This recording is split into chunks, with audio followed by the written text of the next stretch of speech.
আসসালামু আলাইকুম।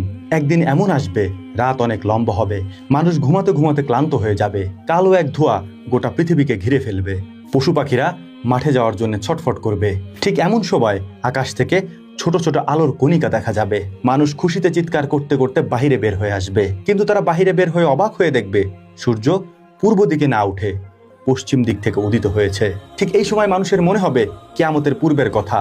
আল্লাহ রাব্বুল আলামিন যে কিয়ামতের কথা পবিত্র কোরআনে বলেছেন, মানুষ দৌড়ে গিয়ে পবিত্র কোরআন খুলবে, খুলে দেখবে পবিত্র কোরআন থেকে অক্ষরগুলিকে উঠিয়ে নেওয়া হয়েছে, সেখানে শুধু সাদা পৃষ্ঠাগুলি পড়ে আছে। ঠিক সেই সময় চিরদিনের জন্য তওবার দরওয়াজা বন্ধ হয়ে যাবে, তখন আর কারো তওবা কবুল হবে না।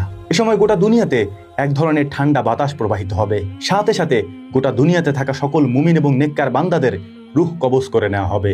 ঠান্ডা বাতাসে রূহ কবজ করার সময় তাদের কোনো কষ্টও হবে না, তারা বুঝতেও পারবে না, তারা টেরও পাবে না।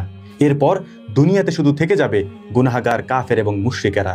এরপর আল্লাহ তাআলার নির্দেশে ইসরাফিল আলাইহিস সালাম সিংগায় প্রথমবারের মতো ফুৎকার দিবেন। প্রথম ফুৎকারে গোটা দুনিয়া কেঁপে উঠবে, ভূমিকম্প হবে, এমন প্রলয়ঙ্করী ভূমিকম্প হবে যে গোটা দুনিয়াতে থাকা সমস্ত মানুষ মারা যাবে, সমস্ত জীবজন্তু মারা যাবে, আসমানের তারাগুলি ভেঙে ভেঙে পড়বে, জমিন ফেটে যাবে, সমুদ্র, সাগর, মহাসাগরের পানিগুলি আগুনে পরিণত হবে। পৃথিবীকে নিঃশেষ করে দেওয়ার পর এমত অবস্থায় কতদিন থাকবে আল্লাহ তাআলা সেটা ভালো জানেন। এরপর আল্লাহ তাআলা বলবেন, আজকের ক্ষমতার মালিককে, আজকের ক্ষমতা কার?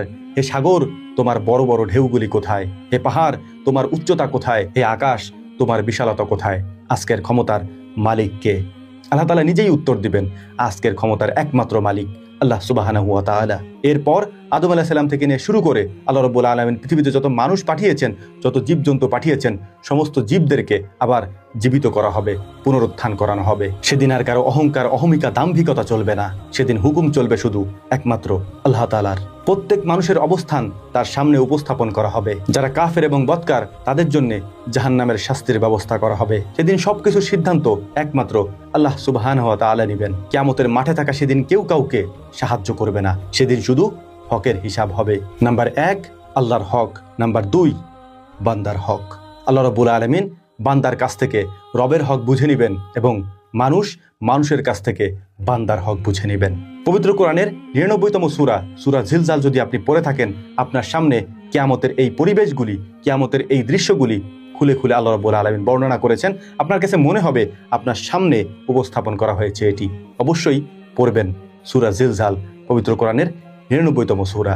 আল্লাহ রাব্বুল আলামিন আমাদের সকলকে কিয়ামতের পূর্বে সকল ধরনের ফিতনা থেকে বেঁচে থাকার তৌফিক দান করুন। ওয়া তৌফিকি ইল্লা বিল্লাহ। নাসরুম মিনাল্লাহি ফাতহুন কারীব ওয়া আখিরু দাওয়ানা আনিল হামদুলিল্লাহি রাব্বিল আলামিন। আসসালামু আলাইকুম ওয়া রাহমাতুল্লাহি তাআলা ওয়া বারাকাতুহু।